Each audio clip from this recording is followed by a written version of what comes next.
Padre Santo, gracias por tenernos en este lugar. Estamos aquí, Señor, para aprovechar este tiempo, para instruirnos, para conocer, Señor, lo que tu palabra tiene acerca de esta doctrina, Señor, de la gracia. Y suplico, Señor, para que tú nos des una mente abierta, un corazón dispuesto para poder escuchar tu palabra, recibirla, pero también practicarla, Señor. Ayúdanos a tener esta libertad en Cristo, a tener, Señor, esta gratitud también, Señor, de contar dentro de tu familia, dentro de tu grupo, Señor, que tú has salvado ya. Y, Señor, gracias, porque hoy podemos reafirmar, Señor, esta bendición que tú has dejado en tu palabra y a través de los hechos portentosos de tu Hijo Jesucristo en la cruz del Calvario. Gracias, Señor, por darnos este privilegio de ser instruidos por tu palabra. Usa a mi hermano Luis y, Señor, que tu Santo Espíritu le unja, que él pueda, Señor, ser controlado por tu Santo Espíritu y que pueda el Santo Espíritu hablar a través de él, Señor. Bendícelo en Cristo Jesús. Amén. Creo que el púlpito fue hecho para alguien un poquito más alto. Okay, pero hermanos, es una bendición estar acá conociéndoles. Algunos poquitos los conozco, Juancito y su esposa, desde mucho tiempo. Estudiamos juntos en el año 84. ¿Se da cuenta? No es de balde esto, ¿no? Hermanos, y por supuesto con Jorge también, desde mucho tiempo, su esposa, y es un placer conocerles. Quiero realmente adelantar un elemento en que el trabajar esta temática sobre la sola gracia es un tema puramente doctrinal, y entonces me sentí obligado a trabajar un poquito antes de tocar el primer tema, que es la gracia y su enfoque, a hacer un poquito un retorno a la historia de la iglesia. Entonces yo estaré enfocando la historia de la iglesia, la gracia en la historia de la iglesia, la gracia en la Biblia y la gracia en la iglesia. Y agradezco y felicito a los pastores por pensar en esto, porque en este tiempo, estamos hablando del siglo XXI, y exactamente en estos años, parece ser que está siendo atacado esta temática doctrinal. Y entonces necesitamos volver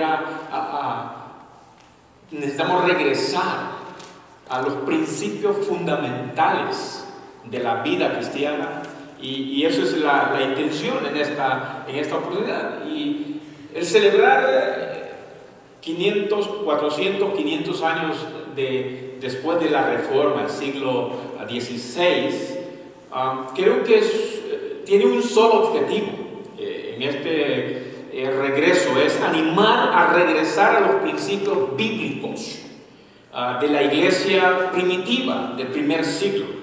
La intención era regresar también a los principios fundamentales, doctrinales del tiempo de la Reforma. Y esa es la intención cuando se celebra todo esto.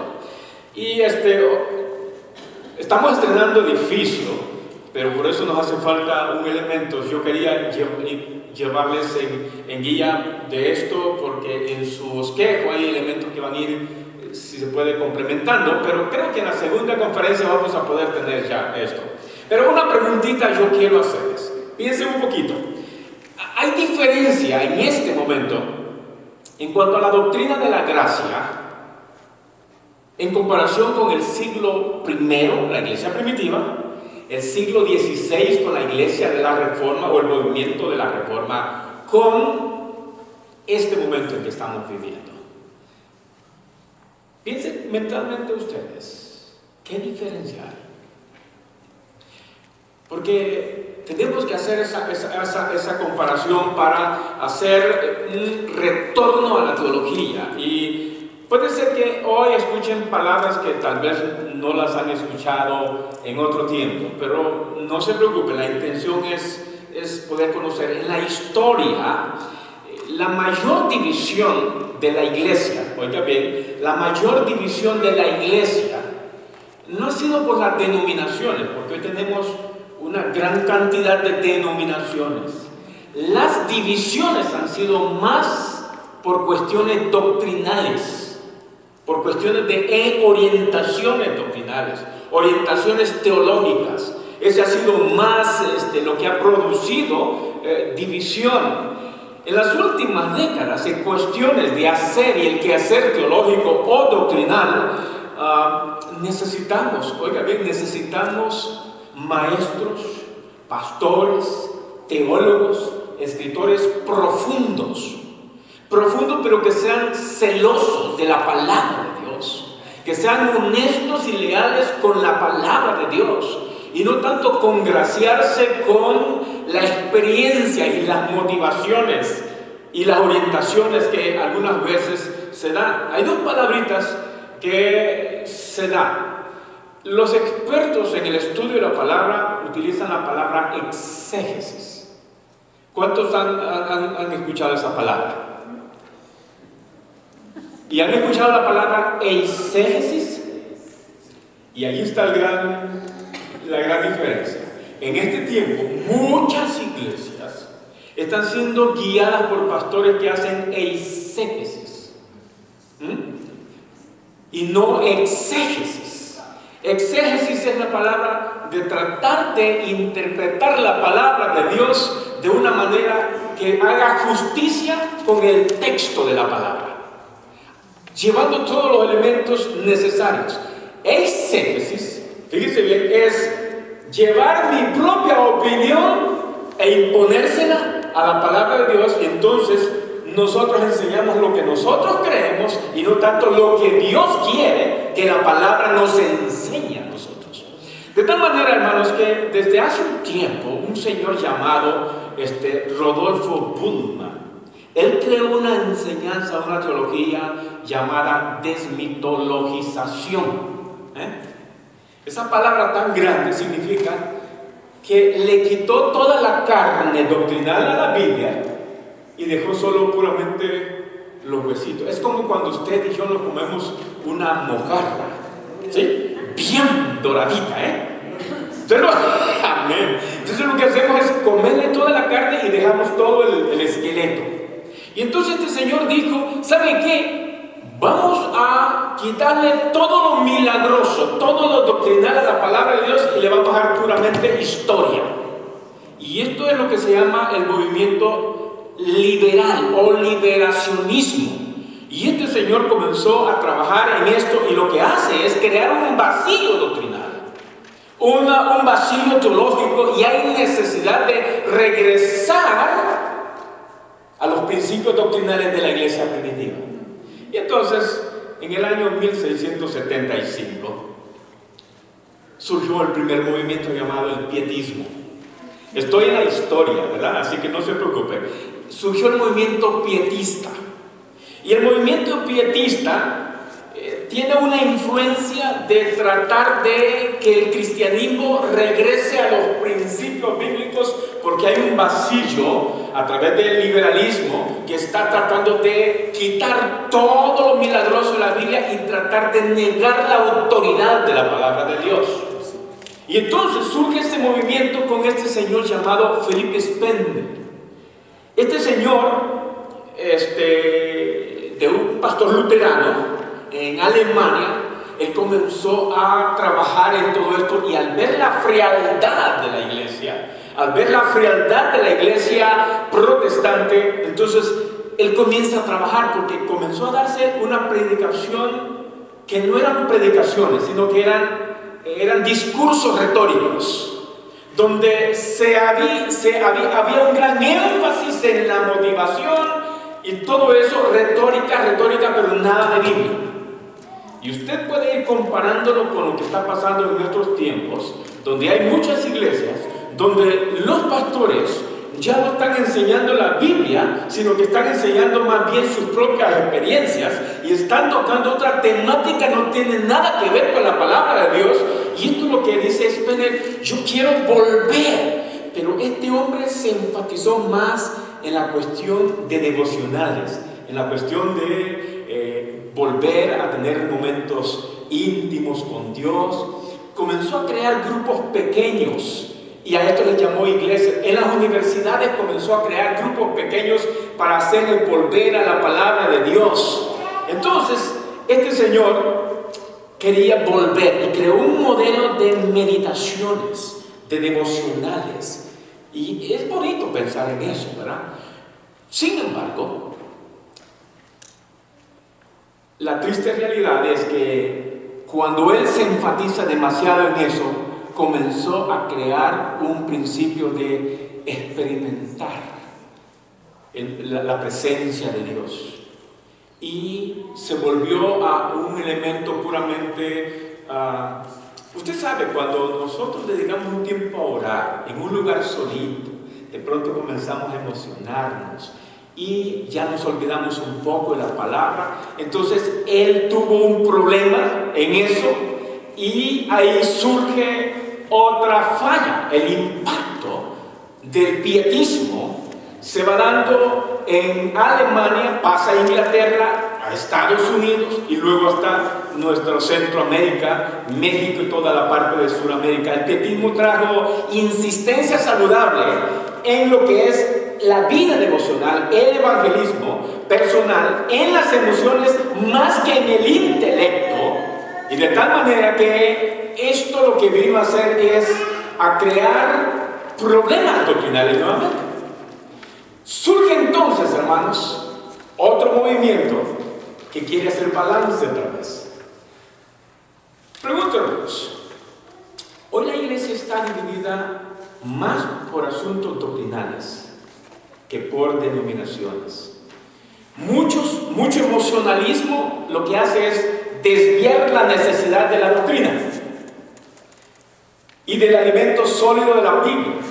Pero demasiado énfasis en la doctrina y en los reglamentos estructurales carentes de la fresca relación con Dios y de una vida controlada por el Espíritu, la Biblia, lo que hace es crear una religión fría, estéril y vacía.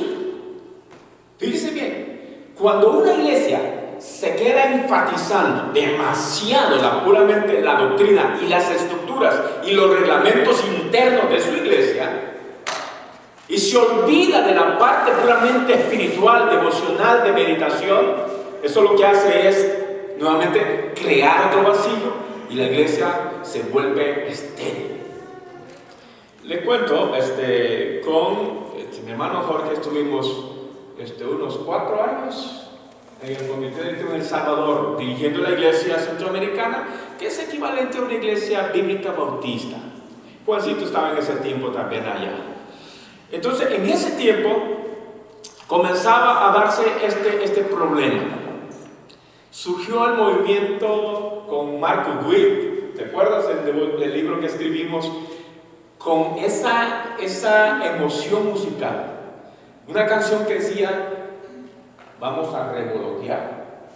Oiga bien, a revolotear, remolineando.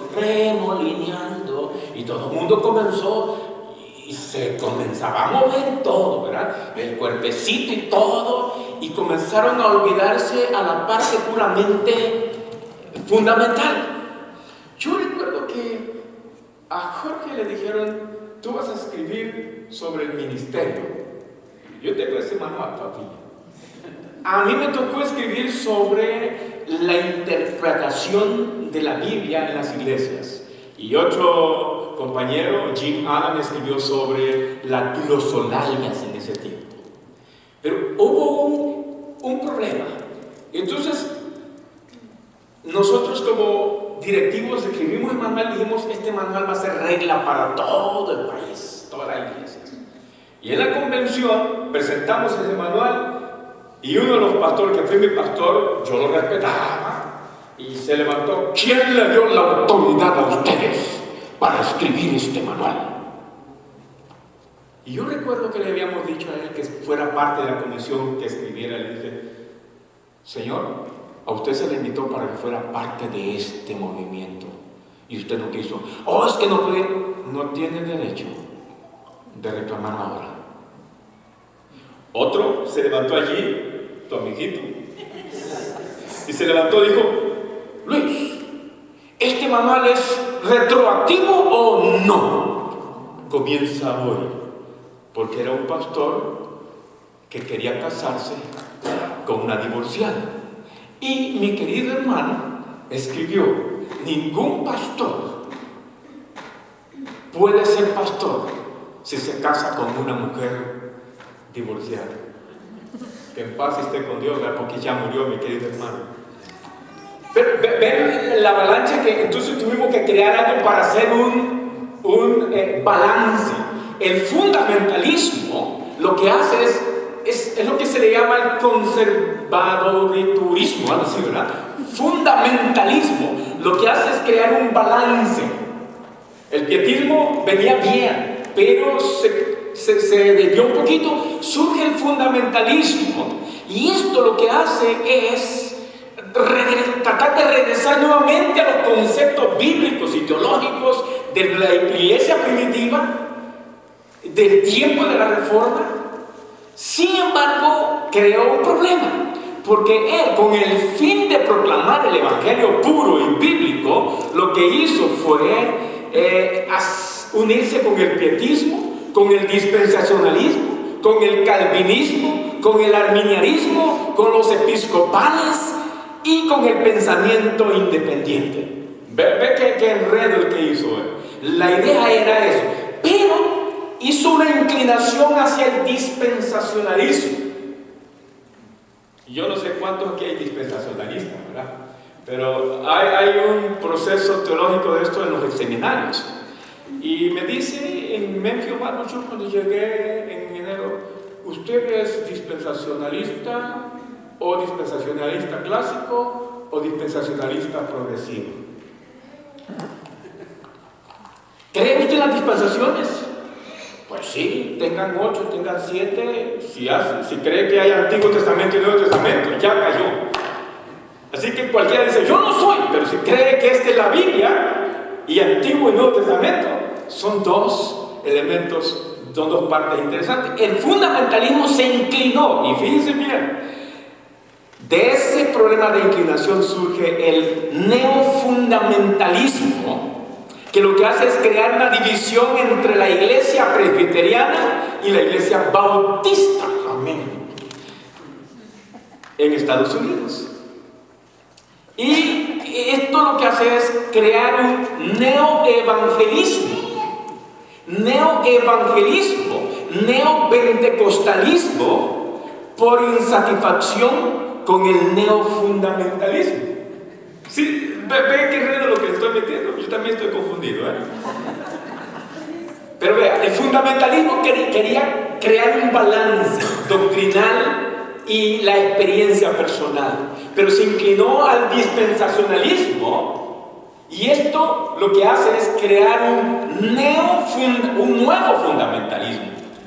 Pero este nuevo fundamentalismo llevó a un nuevo evangelicalismo, nuevos evangélicos, nuevo pentecostalismo. El pentecostalismo clásico quedó atrás y viene surgiendo movimientos de pentecostalismo muy diferentes, donde se van enfatizando a los 5 ministerios de Efesios 4 y con un enfoque demasiado en la experiencia, en los sueños, en los milagros y en todo eso, pero dejando a un lado lo que es la palabra de Dios. Los estoy llevando por la historia, después vamos a ir a la Biblia, y esto entonces obliga a crear otro enfoque, que es la fe reformada. Y entonces la fe reformada lo que hace es volver a los principios calvinistas, a los 5 puntos doctrinales de Juan Calvino, que enseñó en el siglo XVI, versus a 5 puntos doctrinales que enseñó el señor Jacobo Arminio. Y entonces hay una lucha teológica siempre allí. De ahí se desprenden 2 corrientes teológicas que identifican hasta el día de hoy 2 corrientes de iglesias. ¿Sí? Están las iglesias más conservadoras, que queremos seguir el concepto puramente bíblico, y allí está centrado en la palabra de Dios, y el otro movimiento donde le dan mucho énfasis a la parte puramente de dones milagrosos, espectaculares, con una teología un poquito más libre, y que hay oportunidad para interpretar la Biblia más con el concepto alegórico y no tanto con el concepto puramente literal, llano e histórico, como lo enseñó el señor Juan Calvino y por supuesto Martín Lutero. Esto, por supuesto, lo que hace es la fe reformada lo que hace es volver a los 5 soles. Ustedes ya los conocen, ¿verdad? No es el sol, ¿verdad? Sola gracia, sola escritura, sola fe, sola Cristo y sola gloria. Los 5 soles que identifican a la iglesia de la Reforma y a la iglesia de hoy, que quiere darle honra y gloria a Dios, pero también reconociendo la autoridad, que esta es la Biblia. Amén. ¿La Biblia contiene la palabra de Dios, hermanos? Amén. ¡No! La Biblia es la palabra de Dios. Esta es. Entonces yo digo, Señor, yo quiero regirme a esta palabra y quiero hacer un estudio de la palabra para que esta me diga lo que Dios quiso decir cuando Él la inspiró, y no tratar de decirle así pienso yo, así creo yo, así voy a enseñar yo. No, ese es exégesis. Exégesis es cuando yo le digo, Dios, yo quiero que tú me digas lo que tú quieres decirme. Y cuando se enseña la homilética avanzada, hay 2 preguntas que se hacen. ¿Qué dice el texto? ¿Y de qué está hablando lo que dice el texto? Y uno trata de descubrir el significado real de lo que Dios quiso decirnos en su palabra. De tal manera, hermanos, que esto nos lleva a la sola gracia. Ahorita voy a comenzar mi conferencia, hermano. No, pues ya se me fue el tiempo. Quiero que piensen ahora en sus bosquejos. Ahora va iglesia, la gracia bíblica es su enfoque. ¿Qué es la iglesia? La gracia. En el Antiguo Testamento se utilizan 2 palabritas, fíjese, y usted las puede aprender. La primera palabra es gen, así, H-E-N. Y esa palabra en el Antiguo Testamento significa favor y benevolencia gratuita. En Éxodo 33:13 podemos encontrar dónde se usa esa palabra. Y la otra palabra, que es la palabra gesed. La palabra gesed es una palabra bien grande y que tiene varios significados en el Antiguo Testamento, y es la palabra que puede significar amor, misericordia, fidelidad, lealtad, favor. Así que las 2 palabras en el latín significa gratia, y en nuestro español significa gracia. Sencillo. Ahora, gracia ha llegado a ser, a tener un significado muy general. Yo estuve leyendo bastante de esto y dije, pensando en qué significa la gracia y el enfoque que tiene en la Biblia. Y entonces tenemos que llegar a la palabra de Dios y decimos que gracia es la bondad de Dios para con el hombre, Lucas 1:30. Pero también es la bondad dada a alguien que no lo merece. Cuando usted da un premio, ese premio es porque alguien se lo merece, ¿verdad? Ha sacado buenas calificaciones, llegó a la meta en la maratón y dice, aquí está el premio. Pero un regalo se da a aquella persona que no lo merece. Un regalo, un premio sí. Cuando nosotros damos un regalo, el día de la madre, el día de la esposa, el día del aniversario, entonces lo damos porque se lo merece, así lo hacemos, o lo damos porque deseamos darlo. Les voy a contar una experiencia. En mi pueblo, hace muchos años, acostumbrábamos que nos reuníamos hasta 5 o 6 jóvenes y nos invitamos a comer algunas cositas, y cada uno iba invitando, ¿verdad? Y uno decía, mí, yo los invito a una Coca-Cola, todos, éramos 6. De repente había uno de ellos y dijo, ahora me toca a mí. Y compró un un gallito menta le llamamos. Era un tubito que tenía 7 pastillitas menta. Dice, mire, ahora me toca a mí invitarlos. Y todo el mundo había invitado con buenas cosas. Y entonces ya sacaba una pastillita. Y que eso es tacaño, ¿verdad? Pero cuando nosotros dábamos, no lo dábamos con la intención de que la otra persona me regresase a mí. Fíjense que el señor Emerson escribe un libro que se llama Amor y Respeto. Y él presenta 3 niveles de amor. Dice, los matrimonios experimentamos 3 niveles, pero el último es ama sin esperar nada a cambio. Y en Efesios dice que yo debo amar a mi esposa sin esperar que ella me respete o me obedezca. Porque si yo amo para que eso lo haga ella, eso no es amor. Y entonces ella me va a respetar como su esposo y me va a amar como su esposo sin esperar que yo le ame. Pero como Efesios 5, 21 y 22 dice que debemos amarnos, temernos unos al otro recíprocamente. Y si yo amo a Dios, voy a amar a mi esposa aunque ella no me ame. Pero ella, como ama a Dios, decir, no, pues yo amo a Dios, yo tengo que amar a mi esposo. ¿Se da? Es una reciprocidad. Entonces el amor es así, hermanos. Y aquí tenemos la gracia. Pero la gracia es una bondad. La gracia es a favor de aquella persona que no lo merece. Y en este caso, pensamos en que, ¿cuántos de aquí merecían la salvación? Levante la mano. Más les vale. Porque nadie, ¿verdad? Ninguno merecía nada. Porque Romanos 3:23 dice, por cuanto todos pecaron, estamos separados de la gloria de Dios. Por lo tanto, Romanos 6:23 dice, así que la paga por tu pecado es la muerte. Y viene la otra palabra, más la dádiva. Traduzca eso como más la gracia, más el regalo de Dios es vida eterna. Amén. Eso es rico, ¿verdad? Pero ¿lo merecíamos nosotros? Neles pasteles.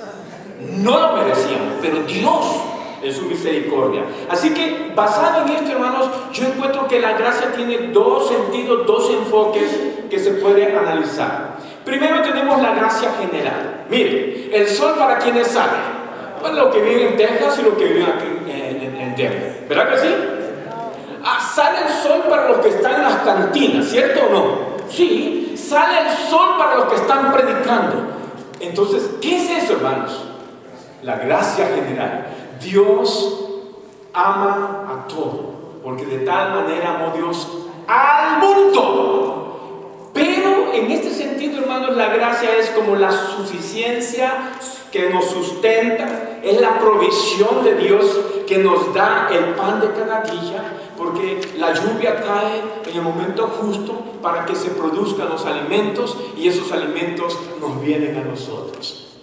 Oiga bien, pase usted una media hora sin el aire que Dios nos da. ¿Qué pasaría con nosotros? Nos morimos. ¿Qué le parece si Dios dice, voy a retrasar el sol unos 5 días? Cambia todo. Dios está en control de todo. Amén. Salmo 24:1 dice, de Jehová es la tierra y su plenitud, el mundo y los que en él habitan. Entonces, ¿de qué somos dueños nosotros? De nada. De nada. Solo hay una cosa. 1 Corintios 4:1 y 2 dice, sí somos dueños de algo. De la responsabilidad de ser fieles. Amén. Delante de Dios. Amén. Amén. Entonces, hermanos, ahí encontramos esto. La gracia lo que hace es cuidarnos, proveernos, pero también guiarnos. Pero también tenemos la gracia salvadora, que esa es la que nos encanta, que es puramente doctrinal. Y ahí creo que en sus hojitas, no sé si está literalmente el texto, pero dice el libro de Tito 3:3-7.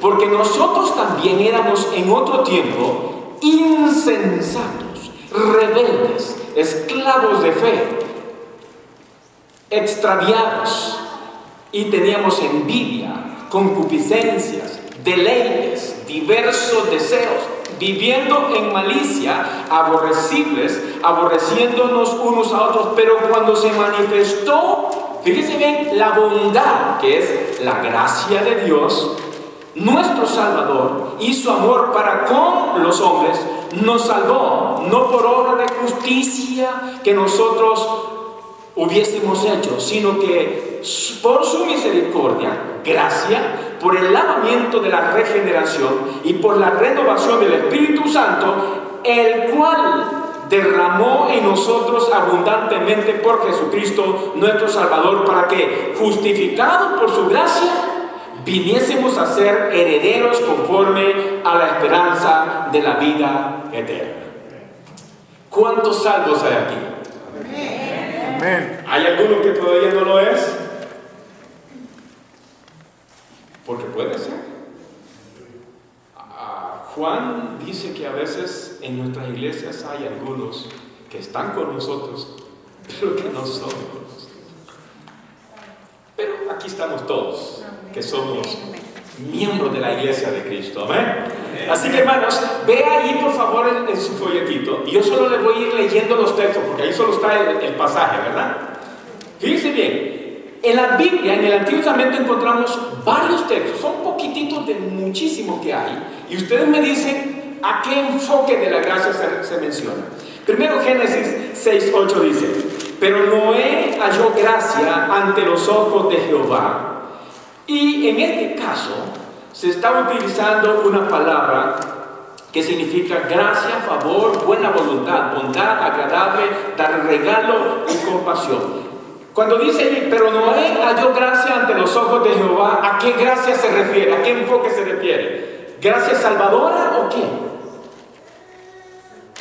Cuando usted dice, ay Señor, Nehemías dijo, Señor, cuando yo me presente ante el rey Artajerjes, permite que yo encuentre gracia. ¿Qué quiso decir? ¿Permite que él me pueda salvar? No, que yo le caiga bien, que yo encuentre favor delante de él, ¿verdad? Entonces está hablando de un concepto más de un poder, de una fuerza que Dios nos da a nosotros. Luego, Génesis 24, 12 y 14 dice: Elohim de mi amo Abraham, por favor, déjame tener éxito hoy. Ve el uso que le está dando. Y muestra tu gracia a mi amo Abraham. Y luego el versículo 14 del capítulo 24 dice: por favor, baja tu cántaro, le dice el siervo a la que sería esposa de Isaac, para que yo pueda beber. Así conoceré que has mostrado gracia a mi amo. No es una gracia salvadora, ¿verdad? No. Ahora Génesis 39, 21. Pero Yahweh estaba con José,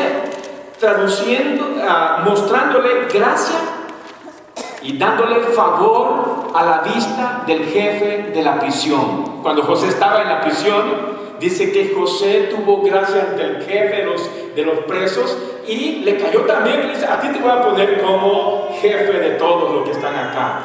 Luego Ruth 2:20 dice: sea él bendecido por Jehová, quien nunca ha cesado de mostrar gracia a los vivos y a los muertos. Job 10:12 dice: me otorgaste vida y gracia, tú cuidándome, tu cuidadosa atención perseveró mi rúa, o sea, mi espíritu. Y Proverbios 3:34: Jehová resiste al orgulloso y da gracia a los humildes. O sea, 14:4: yo corregiré su rebeldía y los amaré de pura gracia, porque mi ira contra ellos se ha calmado.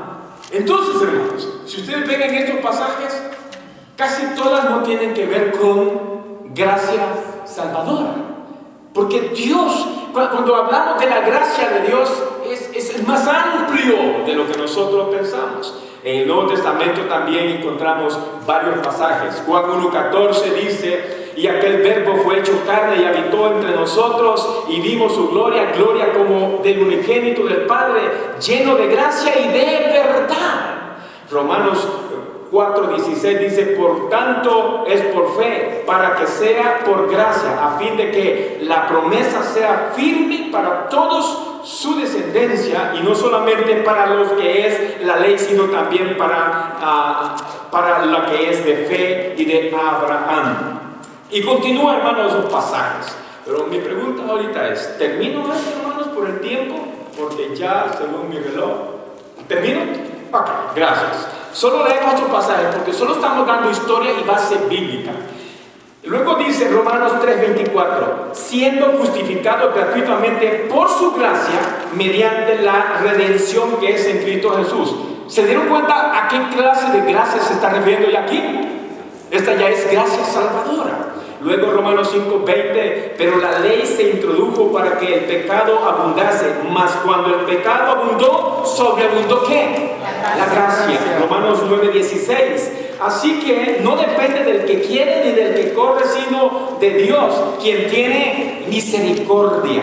1 Corintios 3:10 dice, conforme la gracia de Dios que me ha sido dada, yo como perito arquitecto puse el fundamento y otro edifica encima. Esa no es gracia salvadora, es pericia, habilidad y todo eso.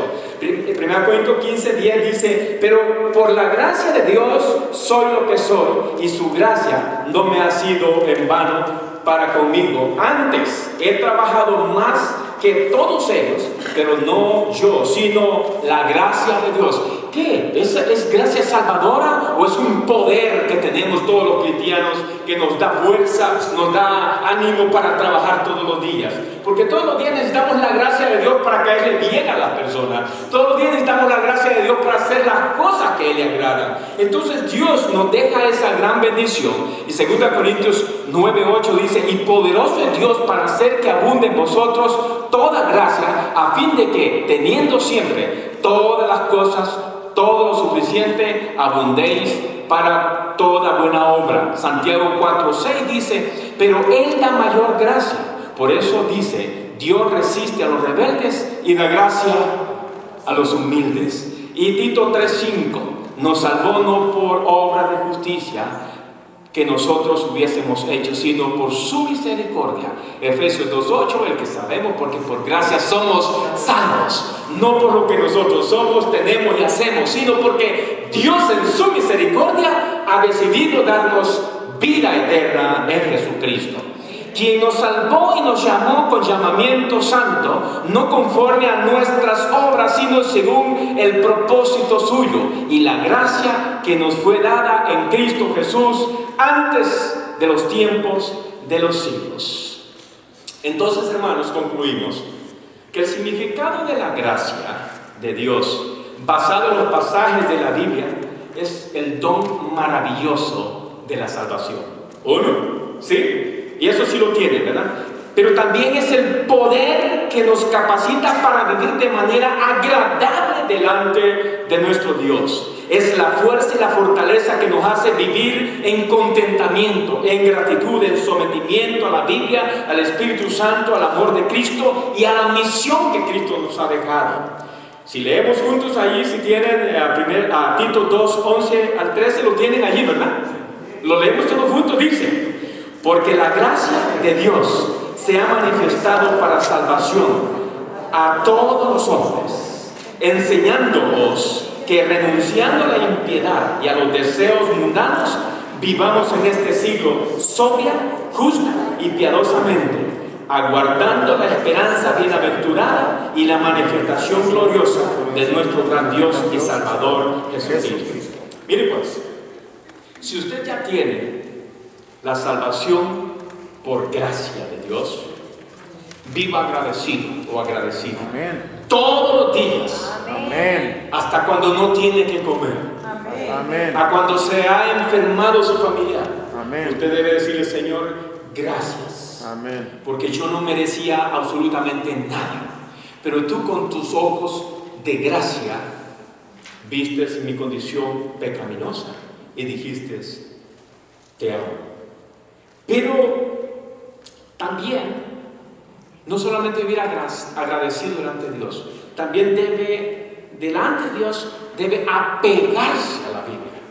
Oiga bien, vivir apegado a la palabra de Dios. Porque si nos apegamos a la palabra de Dios, vamos a hacer buen uso de la gracia de Dios y no vamos a abusar en el uso de la gracia de Dios. Someternos al Espíritu Santo, porque el Espíritu Santo lo que va a hacer es llevarnos a obedecer su palabra. Amén. Hermanos, saturémonos del amor de Jesucristo, porque cuando yo obedezco la palabra, obedezco al Espíritu Santo y estoy lleno del amor de Dios, estaré dispuesto todo el tiempo a hacer lo que Jesucristo nos dejó que hiciéramos. Vayan por todo el mundo y prediquen el Evangelio. Y hermanos amados, Filipenses 2, 12 al 16, les queda ahí para que ustedes lo lean. Encontramos lo que significa esto: la gracia de Dios, su enfoque. Que el Señor nos bendiga. Amén.